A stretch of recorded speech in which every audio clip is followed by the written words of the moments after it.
नमस्कार, स्वागत है आप सभी का आज की इस वीडियो में। आज हम मोस्ट इम्पॉर्टेंट सीरीज़ के आगे के क्वेश्चंस को सॉल्व करेंगे और सभी क्वेश्चंस प्रीवियस ईयर क्वेश्चन हैं, साथ ही कुछ एडिशनल क्वेश्चन भी हैं। अगर आप इस सीरीज़ को फुल वॉच करते हैं तो आपको बोर्ड एग्जाम में हाई स्कोर करने से कोई नहीं रोक सकता।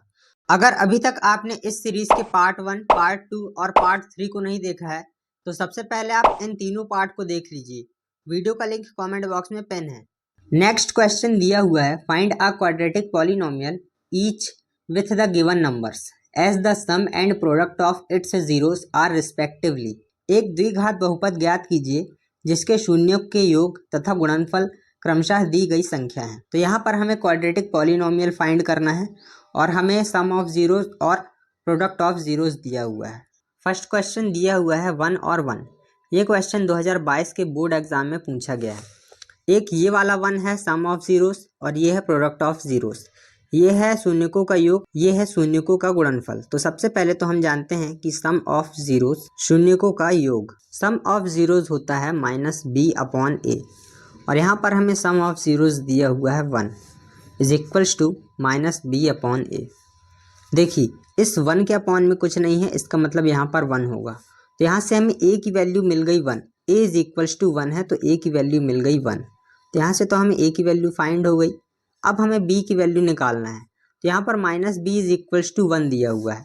-b is equals to 1 multiply both side by minus, दोनों पक्षों में माइनस का गुणा करने पर। हम यहाँ पर माइनस का गुणा क्यों कर रहे हैं, माइनस से मल्टीप्लाई क्यों कर रहे हैं, क्योंकि ये माइनस वाला b प्लस का हो जाए। तो ये हो जाएगा माइनस का b, माइनस का हम इंटू कर रहे हैं तो माइनस लगा दिए इज इक्वल्स टू माइनस का 1। ये माइनस और माइनस प्लस हो गया, b इज इक्वल्स टू -1। तो यहाँ से हमें b की वैल्यू फाइंड हो गई -1। अब हमें निकालना है c की वैल्यू। तो हम जानते हैं कि प्रोडक्ट ऑफ जीरोस हिंदी में से कहते हैं शून्यकों का गुणनफल, इज इक्वल्स टू होता है c/a और हमें प्रोडक्ट ऑफ जीरोस भी दिया हुआ है 1। तो हम प्रोडक्ट ऑफ जीरोस की जगह पर लिख लेंगे 1 इज इक्वल्स टू c/a। देखिए यहाँ पर 1 के अपॉन में कुछ नहीं है तो इसका मतलब यहाँ पर 1 होगा। यहाँ से भी हमें a की वैल्यू 1 मिल रही है तो ये कंफर्म हो गया कि a की वैल्यू 1 ही होगी और c की वैल्यू भी 1 मिल रही है तो यहाँ से c की वैल्यू भी 1 आ गई। अब हमें a, b और c तीनों की वैल्यू मिल गई है तो हम जानते हैं, इंग्लिश में इसे लिखेंगे वी नो दैट। देखिए हम जानते हैं कि क्वाड्रेटिक पॉलिनोमियल क्या होता है, द्विघात बहुपद होता है ax² + bx + c। तो हम a की जगह पर 1 रख देंगे, b की जगह पर -1 रख देंगे, c की जगह पर 1 रख देंगे। तो ये हो जाएगा 1x², b की वैल्यू है -1 तो ये हो जाएगा -1x प्लस c की वैल्यू है 1 तो ये आ गया 1। अब ये हो जाएगा 1x² को हम सिर्फ x² ही लिख सकते हैं, 1 का x के साथ इंटू करने पर आ जाएगा माइनस का x प्लस 1 और ये आ गया क्वाड्रेटिक पॉलिनोमियल, द्विघात बहुपद।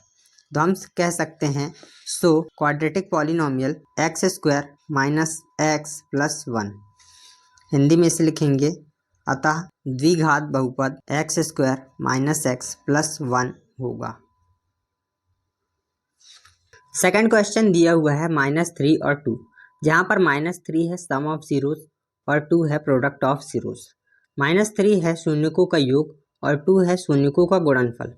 तो हम जानते हैं कि सम ऑफ जीरोस हिंदी में से कहते हैं शून्यकों का योग। Sum of zeros is equals to होता है -b/a और हमें सम ऑफ जीरोस दिया हुआ है -3 इज इक्वल्स टू -b/a और 3 के अपॉन में कुछ नहीं है तो यहाँ पर 1 होगा। तो यहाँ से हमें a की वैल्यू मिल गई 1 और -b इज इक्वल्स टू -3 दिया हुआ है, -b इज इक्वल्स टू -3 दिया हुआ है। तो इस वाले माइनस से ये वाला माइनस कैंसिल हो जाएगा तो b की वैल्यू आ गई 3। अब हम निकालेंगे product of zeros is equals to होता है c/a और इसे हिंदी में कहते हैं शून्यकों का गुणनफल और शून्यकों का गुणनफल होता है c/a और शून्यकों का गुणनफल दिया हुआ है हमें 2 इज इक्वल्स टू c/a। यहाँ पर 2 के अपॉन में कुछ नहीं है, इसका मतलब यहाँ पर 1 होगा तो यहाँ पर a की वैल्यू भी 1 आ जाएगी। हमें a की वैल्यू को दोनों जगह से कंफर्म करना है, तो जब तक a की वैल्यू दोनों जगह से कंफर्म ना हो तो हमें a की वैल्यू को नहीं लिखना है। यहाँ पर हमें a की वैल्यू भी दोनों जगह सेम मिल रही है तो a की वैल्यू आ जाएगी 1। तो हमें दोनों को कंफर्म करना है कि दोनों सेम आ रही है या नहीं और तभी हमें लिखना है। तो यहाँ से a की वैल्यू 1 थी तो यहाँ पर भी हमें ए की वैल्यू 1 मिल गई, तो हमें कंफर्म हो गया कि दोनों वैल्यू सेम है। अगर दोनों वैल्यू सेम नहीं होती है तो हमें उन्हें सेम करना पड़ता है। और यहाँ से हमें सी की वैल्यू मिल गई 2, तो सी की वैल्यू आ गई 2। तो यहाँ से हमें ए, बी और सी तीनों की वैल्यू मिल चुकी है। तो हम जानते हैं, इंग्लिश में से लिखेंगे वी नो दैट, हम जानते हैं कि ax² plus bx plus c होता है क्वाड्रेटिक पॉलिनोमियल, द्विघात बहुपद। तो हम a की जगह पर हमें मिला हुआ है 1, तो a की जगह पर हम लिख देंगे 1x²। b की जगह पर मिला हुआ है 3, ये हो जाएगा 3x प्लस c की जगह पर मिला है 2, तो हम इसे लिख देंगे 2, तो ये हो जाएगा x² प्लस 3x प्लस 2। तो हम कह सकते हैं so quadratic equation is equals to x² plus 3x plus 2। अतः द्विघात बहुपद x² प्लस 3x प्लस 2 होगा। तो ये हो गया क्वेश्चन नंबर 2 सॉल्व। आप सभी से एक रिक्वेस्ट है कि भाई आप इस वीडियो को लाइक कर दीजिए, क्योंकि वीडियो बनाने में बहुत एफर्ट लगता है। मैं चीज़ों को आसान करके समझाता हूँ और इस चैनल में ऐसे ही वैल्यूएबल कंटेंट प्रोवाइड किए जाते हैं, तो चैनल को सब्सक्राइब भी कर लीजिए। थर्ड क्वेश्चन दिया हुआ है -1 और √5। ये 2023 की बोर्ड एग्जाम में पूछा हुआ है, तो हम इसे सॉल्व कर लेते हैं। जहाँ पर 1 है सम ऑफ ज़ीरोस और √5 है प्रोडक्ट ऑफ ज़ीरोस। तो हम जानते हैं कि सम ऑफ ज़ीरोस शून्यकों का योग होता है -b/a, और यहाँ पर हमें सम ऑफ ज़ीरोस दिया हुआ है -1 इज इक्वल्स टू -b/a। सबसे पहले हम b की वैल्यू निकालेंगे। देखिए -b इज इक्वल्स टू दिया हुआ है -1, तो इस वाले माइनस से ये वाला माइनस कैंसिल हो गया, तो यहाँ से b की वैल्यू आ गई 1।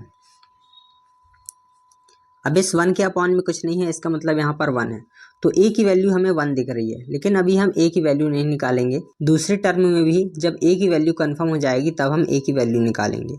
अब हम निकालेंगे product of zeros. Product of zeros होता है c/a, और हमें प्रोडक्ट ऑफ ज़ीरोस दिया हुआ है √5 इज इक्वल्स टू c/a। ठीक, तो यहाँ पर √5 के अपॉन में भी कुछ नहीं है, इसका मतलब यहाँ पर 1 होगा। और यहाँ से हमें c की वैल्यू मिल रही है √5, तो c की वैल्यू हो गई √5, और a की वैल्यू 1 है, यहाँ पर भी a की वैल्यू 1 है, तो यहाँ से हम a की वैल्यू लिख सकते हैं 1 है। देखिए कई बार होता है कि यहाँ पर a की वैल्यू अलग निकलती है, a की वैल्यू अलग निकलती है, तो इसे हम बाद में लिखेंगे जब हम दूसरी वाली टर्म को सॉल्व करेंगे, प्रोडक्ट ऑफ ज़ीरोस को सॉल्व करेंगे। तो यहाँ से हमें a, b और c तीनों की वैल्यू मिल चुकी है। तो हम जानते हैं, इंग्लिश में से लिखेंगे we know that ax² plus bx plus c ये होता है क्वाड्रेटिक पॉलिनोमियल, द्विघात बहुपद। तो यहाँ पे हम a, b और c की वैल्यू रख देंगे। तो a की वैल्यू मिली है 1, ये हो जाएगा 1x² प्लस b की वैल्यू भी है 1, ये हो जाएगा 1x प्लस c की वैल्यू है √5। तो ये हो गया x² प्लस x प्लस √5। यहाँ से हम निकाल लिए क्वाड्रेटिक पॉलिनोमियल, तो इसे हम लिख सकते हैं so quadratic polynomial is x² plus x plus √5। x² plus x plus √5 एक द्विघात बहुपद होगा। मिलेंगे अगली वीडियो में, तब तक के लिए बाय बाय, टेक केयर।